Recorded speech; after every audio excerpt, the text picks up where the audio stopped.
Welcome back to Sunny and Mokshi vlogs. ఈ వీడియోలో మనం నెయ్యి మసాలా ఇడ్లీని ఎలా ప్రిపేర్ చేయాలో చూసేద్దాం, వచ్చేయండి. నెయ్యి మసాలా ఇడ్లీని చాలా ఈజీగా ప్రిపేర్ చేసేయచ్చండి.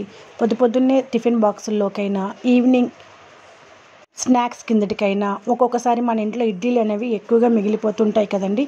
అలాంటప్పుడు ఇలా నెయ్యి మసాలాతోటి మనం నెయ్యి ఇడ్లీ మసాలాని ప్రిపేర్ చేసామంటే చాలా టేస్టీగా ఉంటుందండి. మరి ఇంకెందుకు ఆలస్యం, ముందుగా మనం మిక్సీ జార్ తీసుకొని ఇక్కడ నేను 2 కప్పుల శనగల్ని తీసుకుంటున్నాను. శనగలు అంటే తినే శనగపప్పేనండి. నేను ఎక్కువగా మసాలాని రెడీ చేసి పెట్టుకుంటున్నాను.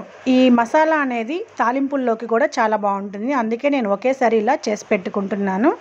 ఇక్కడ మీరు కావాలంటే కొంచెంగా కూడా చేసుకొని మసాలా ఇడ్లీ వరకే ప్రిపేర్ చేసుకోవచ్చు. ఇక్కడ నేను తినే శనగపప్పు 2 కప్పులు, అలాగే తగినంత ఎండుమిరపకాయలు, కొంచెం ఉప్పు తీసుకొని ఫైన్ పౌడర్ లాగా చేసుకోవాలి. చూడండి, ఈ విధంగా ఫైన్ పౌడర్ అనేది తయారైపోయింది. ఇప్పుడు ఒక 5-6 వెల్లుల్లిపాయలని ఇలా వేసేసి మొత్తం ఫైన్ పౌడర్ అనేది ఇలా మనం రెడీ చేసి పెట్టుకోవాలండి. ఇప్పుడు స్టవ్ ఆన్ చేసుకొని కడాయి పెట్టుకోండి.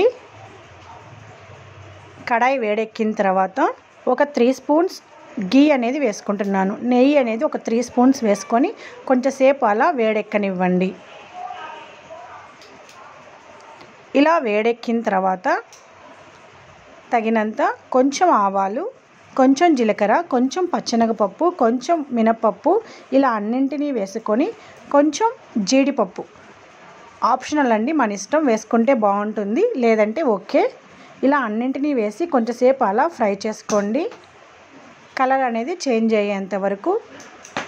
నిజంగానే చెప్తున్నానండి, నెయ్యి మసాలా ఇడ్లీ అనేది చాలా టేస్టీగా ఉంటుంది. ఒక్కొక్కసారి మన ఇంట్లో ఇడ్లీలు అనేది ఎక్కువగా మిగిలిపోతుంటాయి కదండి. అలాంటప్పుడు ఇలా ఈ మసాలాతోటి కొంచెం నెయ్యి వేసి మనం ప్రిపేర్ చేసామంటే అందరూ ఇష్టంగా తింటారు. ఇలా ఒకసారి ట్రై చేసి మీ ఫ్యామిలీ మెంబర్స్కి పెట్టి చూడండి, చాలా ఇష్టపడి తింటారు. చూడండి, ఇప్పుడు వేగిన తర్వాత కొంచెం కరివేపాకు వేసుకున్నాను. కరివేపాకు అనేది వేగిన తర్వాత ఇక్కడ 3 స్పూన్స్ ముందుగా ప్రిపేర్ చేసి పెట్టుకున్న ఈ శనగల పొడిని వేసుకుంటున్నాను. ఈ విధంగా పచ్చివాసన పోయేంత వరకు అలా కొంచెంసేపు అనేది ఫ్రై చేసుకోవాలి. చూడండి, నెయ్యిని మొత్తం అబ్జర్వ్ చేసుకునేసింది, పొడి పొడిగా అయిపోయింది. ఇలా కొంచెంసేపు నెయ్యిలో ఈ పౌడర్ని కొంచెంసేపు అలా ఫ్రై చేసుకునేసేయండి. గరిటెతో తిప్పుతూ అలా ఒక 2 నిమిషాలు అనేది ఫ్రై చేసుకోవాలి. చూపిస్తున్నాను కదా, ఈ విధంగా. ఇప్పుడు ముందుగా ప్రిపేర్ చేసి పెట్టుకున్న ఇడ్లీలని ఇక్కడ నేను ఒక 4 ఇడ్లీ తీసుకుంటున్నానండి. ఈ విధంగా ఇడ్లీలని చిన్న చిన్న పీసెస్గా ఇలా కట్ చేసి పెట్టుకోవాలి. కూడా గుర్తుపెట్టుకోండి, ఇక్కడ నేను 4 ఇడ్లీకి 3 స్పూన్స్ అనేది పౌడర్ తీసుకున్నాను. ఈ విధంగా ఎన్ని ఇడ్లీ తీసుకుంటామో దానికి సరిపడంత మసాలా పౌడర్ని తీసుకొని ఆయిల్లో మిక్స్ చేసుకోవాలి. ఇక్కడ చూడండి, పౌడర్ అనేది మరీ డ్రైగా అనిపించింది, అందుకే నేను ఒక స్పూన్ ఎక్స్ట్రా మళ్ళీ వేసి నెయ్యిని కొంచెంసేపు ఫ్రై చేసుకున్నాను. ఇప్పుడు లిక్విడ్గా ఉంది, ఈ మసాలా అనేది ఇడ్లీకి బాగా పట్టుకుంటుంది. ఈ విధంగా కట్ చేసి పెట్టుకున్న ఇడ్లీలని ఈ మసాలాలో వేసుకొని కొంచెంసేపు అలా సిమ్లో పెట్టేసి ఒక 2 నుంచి 3 నిమిషాల వరకు అలా ఫ్రై చేసుకోవాలి. మసాలా అంతా బాగా పట్టుకుంటుంది.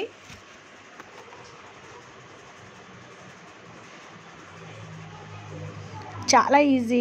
మార్నింగే మనం టిఫిన్ బాక్స్లోకైనా సరే, ఈవినింగ్ పిల్లలు స్కూల్ నుంచి వచ్చిన తర్వాత అయినా సరే ఇలా మనం వేడివేడిగా చేసి పెట్టామంటే చాలా అంటే చాలా ఇష్టంగా తింటారు. అలాగే మన ఇంట్లో ఇడ్లీలు ఎక్కువగా మిగిలిపోయినప్పుడు ఇలా మనం ట్రై చేసామంటే అందరూ ఇష్టంగా తింటారు. స్పైసీగా ఉంటుంది, అలాగే టేస్టీగా ఉంటుంది, చాలా ఈజీగా కూడా అయిపోతుంది. చూడండి, కలర్ఫుల్గా, ఎంతో టేస్టీగా, చాలా తొందరగా మసాలా గీ ఇడ్లీ అనేది రెడీ అయిపోయింది. ఇలాంటి మరెన్నో వీడియోస్ కోసం నా ఛానల్ని లైక్ చేయండి, షేర్ చేయండి, సబ్స్క్రైబ్ చేసుకోండి, పక్కనే ఉన్న బెల్ ఐకాన్ నొక్కండి. ఈ వీడియో కనుక మీకు నచ్చినట్లయితే మీ ఫ్రెండ్స్లో ఎవరికైనా ఉపయోగపడుతుంది అనుకుంటే వాళ్ళకి షేర్ చేయండి. ఇలాంటి మరెన్నో వీడియోస్ కోసం నా ఛానల్కి ఒక చిన్న లైక్ ఇవ్వండి. ఒకసారి నా ఛానల్లో వెళ్ళి చెక్ చేయండి, చాలా మంచి వీడియోస్ అన్నీ ఉన్నాయి. కుకింగ్ సంబంధించి, చిన్నపిల్లలకి సంబంధించి ఇలా మంచి వీడియోస్ అన్నీ ఉన్నాయి. ఒకసారి వెళ్ళి నా ఛానల్లో చెక్ చేసి ఇలాంటి మరెన్నో వీడియోస్ కోసం నా ఛానల్కి ఒక చిన్న లైక్ ఇవ్వండి.